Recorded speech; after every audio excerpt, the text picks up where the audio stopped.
Hi guys, my name is Attorney Walter, if not the third, I'm with Disability Resolution PA. We're going to be doing another video on COLA adjustment. Social Security COLA likely to top 6% in 2022.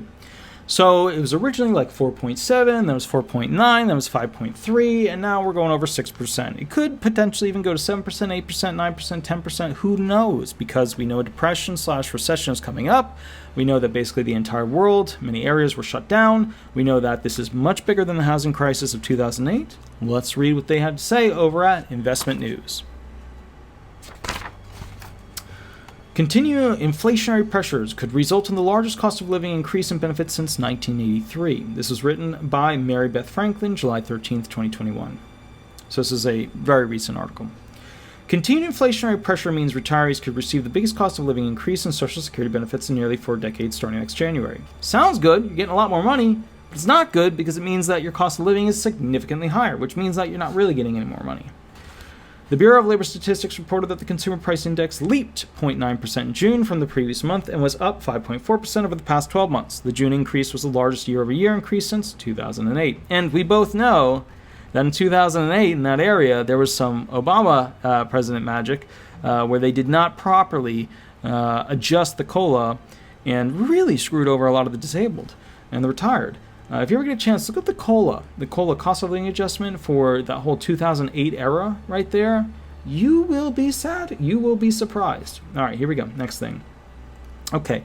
Based on the June CPI data, Mary Johnson, Social Security analyst for the Senior Citizens League, projects Social Security benefits would increase 6.1% in 2022, nearly 5 times the 1.3 COLA increase in January 2021.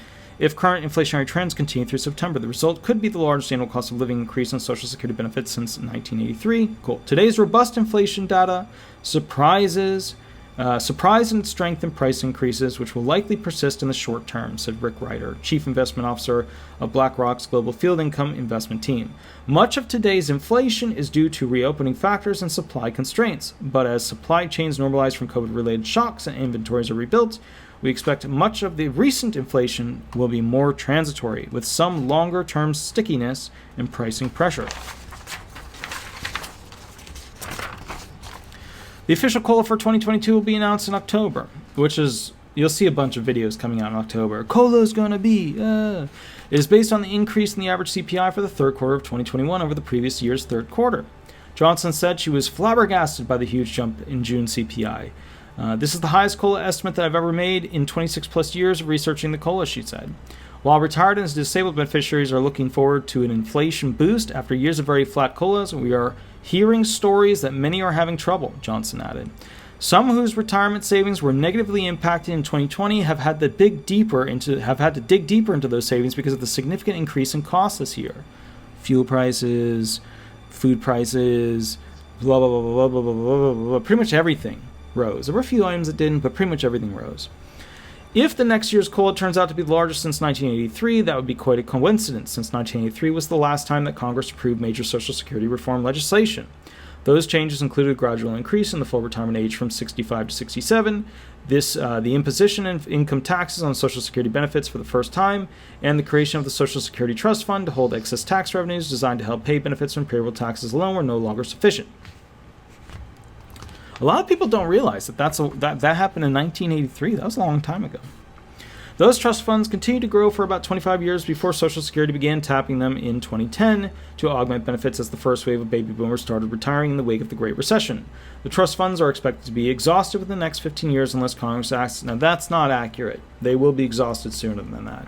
In the next 15 years, unless Congress acts before then to address the long-term solvency of Social Security. The Critical Retirement Disability and Survivor Benefits Program paid out over $1 trillion in benefits to over 65 million Americans last year. $1 trillion in benefits, even though we make $22 trillion a year.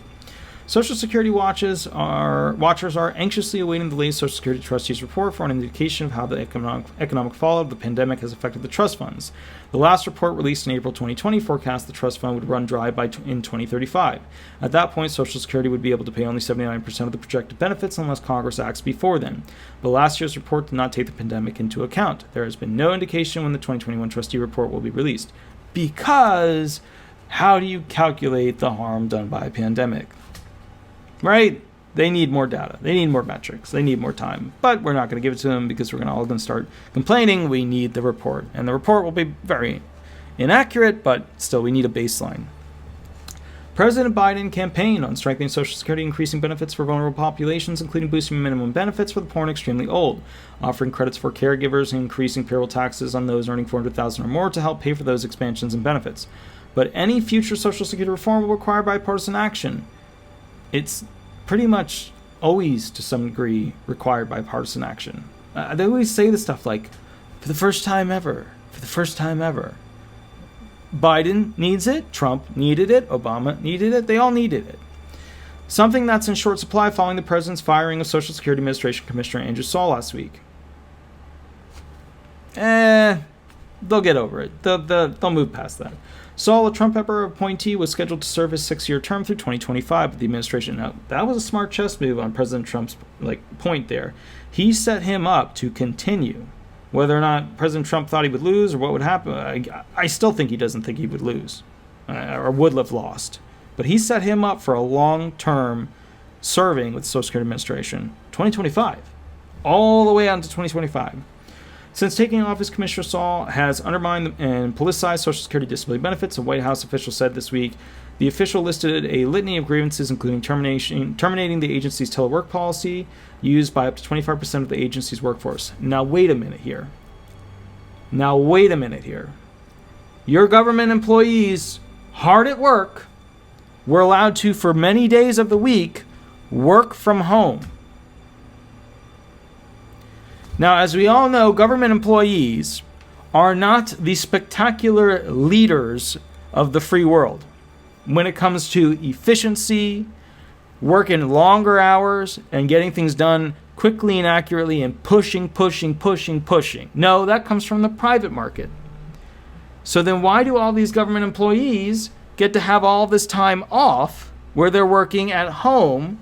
And I don't know where they have time off, but they're working from home. I agree they should not be able to work from home, for a lot of these positions. And, they were saying, oh, well, I chose this job because I could work home so many days. Well, okay, fine, but I don't want my government employees working from home unless it's clearly a job that can be done from home. And we're moving there. Technologically, we're getting there. But with a lot of government employees, I want regulation on how much they have to get done, because we all know that when it comes to the government, efficiency, they don't have to report to anybody. They don't have to make a product or a profit at the Social Security Administration. They're not required to live by all the same rules that everybody else has to live by. So when they say, oh, well, 25% of the agency's workforce got to stay home a lot of days, I have a problem with that.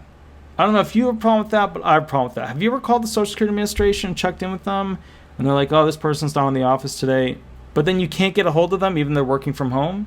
I've had that happen a lot. I'm not saying they're not necessarily working on something else, but I've had that happen a lot. So to be fair on that one, there's a problem there. Are we getting closer to the ability to do the same technological things at home as we could in an office? Of course. We no longer require printers that are the size of 3 human beings shoved into a box. Of course. But government employees, we all know there's not efficiency requirements in the same fashion and form of a company that could potentially go broke. Example A, somebody who's not getting paid quickly enough from the Social Security Administration because they're not getting pressured to continue to push the checks out in an orderly fashion. Somebody who basically wins a lot of claims, but then at the same time is not getting paid for them because they're taking their sweet time because they're at home right now and don't have the same technology due to COVID. So I have a little bit of a problem with this whole, when they're, no, telework policy, all the... I think Andrew Saul was very on point and correct with that one. And the reason why is that, and I've heard this through the grapevine, what they found, and I have to say in my opinion, is that they found that they were too inefficient while working from home. So I don't I disagree with how they went after him for that. I think that Andrew Saul was correct in that, and I push for that still.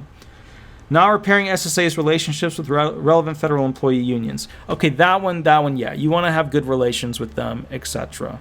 But that's also an issue of there was a lack of transparency between these two, and these two don't trust each other, the federal unions and basically the federal government. Including in the context of COVID-19 workplace safety planning and reducing due process protections for benefits appeal hearings. And then, of course, the big thing that they didn't like Andrew Saul on was that he took too long to go ahead and get the list together to give to the IRS to go ahead and process to send out the checks for the third stimulus that Biden did for the SSI people.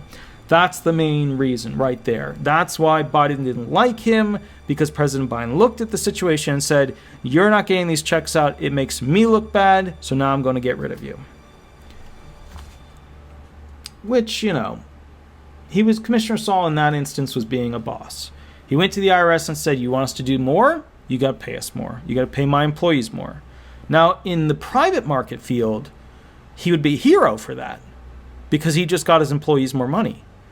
But in the public government field, he's evil because he didn't get the stimulus checks out to the people as quickly as possible.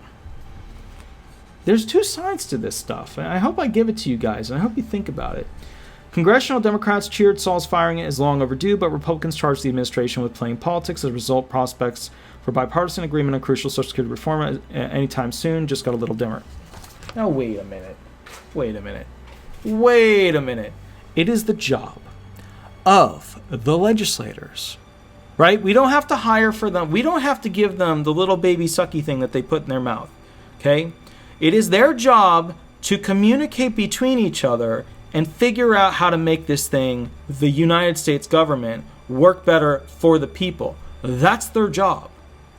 So whether or not they need third-party bipartisan groups to communicate between them and create law, that's their job. It's like we're hiring these people and paying them, and then we realize that they're babies and they can't intercommunicate properly. So now what we have to do is we have to have a third-party mediator come in and coddle them both and pet the back of their head and hug them and rub their back to get them to go ahead and push through the laws that make it better for Americans. Am I losing my mind when it comes to this, or is it blatantly obvious that we have a system that is purposefully stalling, purposefully harming the American people? I mean, what are we missing here? Anyways, we have more videos to do. Attorney Walter Knott, I go live. I donate 2 hours every Thursday, 8 to 10 p.m. If you have questions, please contact me then, and we will go through them. Okay, 8 to 10 p.m.